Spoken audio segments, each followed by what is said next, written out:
Ош облусунун Кыргызчек айылынын тургуну азыркы учурда Москвада эмгектенип жаткан Бөлөм Апасов Жамболотду бүгүнкү 15 май туулган күнү менен куттуктаймын. 32 жаш кутман жашка келишиң, 100 жаштардан ача берсин эшигин. Кылым терип мындан дагы көп жаша, кели берсин мындан дагы өрүшүң. Баарыбыздан жараткандан сурайбыз узун өмүр, ден соолуктун беришин.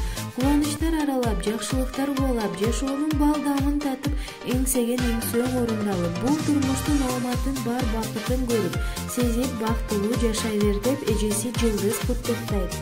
Туулган күнүң менен куттуктаймын сени.